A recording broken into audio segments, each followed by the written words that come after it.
is part of the Telfair Art Academy. Remember Mary Telfair, who inherited all the money, so we don't hate on her for being very wealthy. We love her for starting the first public art museum in the South.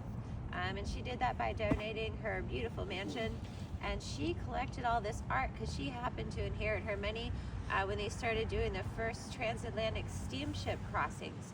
So that meant like Mary Telfair could take a cruise to Europe, you know, and she had all the money, so she went 4 times. And she collected like all the art she could. She went to every art museum and she brought it back. She was a little, you know, aloof, as you could say. She said that fine art could elevate her community spiritually and intellectually, and she like really wanted that. Like she didn't like Southern Belle, but she was kind of wouldn't talk to people. She was a fine woman. She was, but she donated her beautiful mansion, all her art, and did it on this heavy-handed condition. This is kind of a theme. You can have my mansion as long as you promise to stick to my rules. She said they could never ever eat or drink in the art museum. No frivolity, right? Go look at the art, elevate yourselves, and then get out.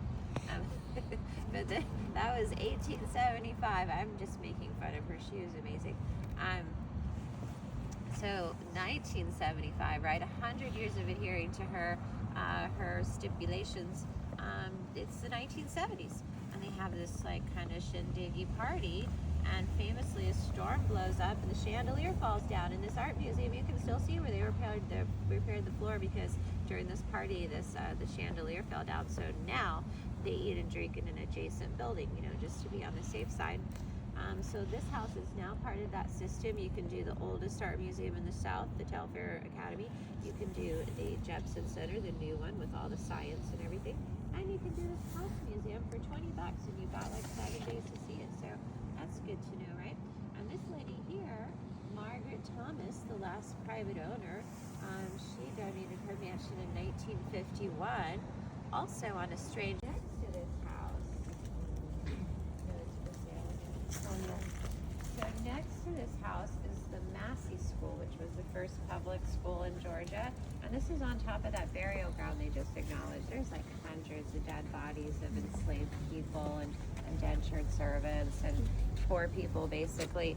So right next to it, the school. In the 1920s, they dug up the alley, and they put in the newspaper to appease the parents, because they dug up all these human remains. They said that the kids were not afraid. They were actually very excited about all the human remains, especially the headless body. Here she is. She's wandering around. She's looking for her head, isn't she? She's like, where's my head?